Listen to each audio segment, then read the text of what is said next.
Hello mga ka-farmers! Welcome back to my channel. For today's video mga ka-farmers, i-share ko po sa inyo kung ano ba ang magandang ipurga sa biik kapag hindi po alam kung paano ang pag-inject mga ka-farmers. So isa po itong katanungan galing sa isa nating subscriber or viewer na si Ma'am Lisa Lucaser. Hello po sa inyo, kumusta po kayo? So happy farming po sa inyo. Ang katanungan po niya ay kung ano ang pwedeng ipurga sa biik dahil hindi niya po alam kung paano ang pag-inject. So, I know mga ka-farmers na hindi lang po si Ma'am Lisa, yung ka-farmer natin na hindi alam ang pag-inject ng ating mga baboy.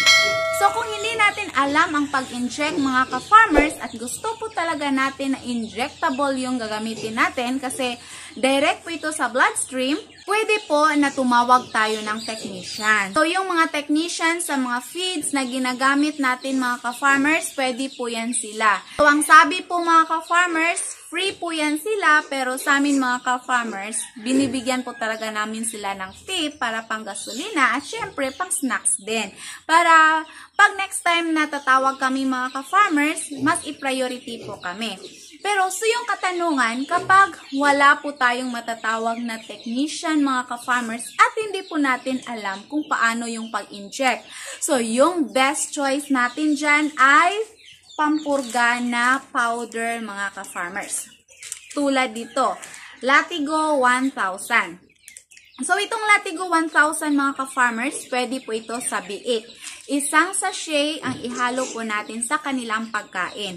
Dito sa amin mga ka-farmers, ang paghahalo po namin para siguradong mauubos ng aming mga baboy ay kaunti lang po yung inilagay muna naming pagkain mga ka-farmers. At usually, ginagawa po namin yan sa umaga na wala pa pong kain yung aming mga biik to make sure na gutom sila at uubusin po nila yung aming ibinigay na pagkain mga ka-farmers.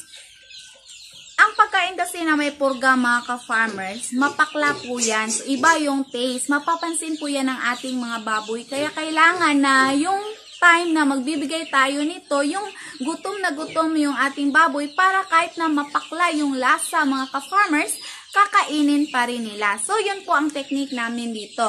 At nakasanayan po namin na 3 days, hindi po kami nagpapaligo sa kanilang mga ka-farmers. I know na meron tayong mga ka-farmers na magsasabi na nagpapaligo lang sila, pero sa nasasabi ko po, yan po ang nakasanayan namin mga ka-farmers. So, depende po sa inyo kung saan kayo mas convenient. So, para sa mga katanungan, pwede nyo pong basahin dito sa likuran mga ka-farmers. Meron po yung direction kung paano ang paggamit nitong powder na pampurga. Meron pong iba't ibang brand nito mga ka-farmers because I'm not promoting this product. Ito lang talaga yung kadalasang ginagamit kapag nagpupurga.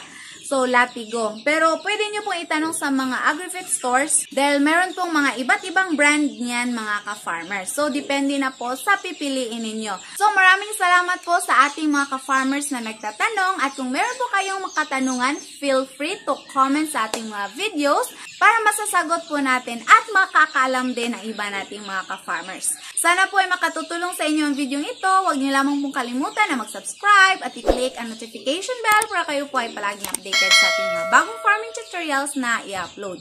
Thank you for watching. Happy farming. God bless everyone. Bye-bye.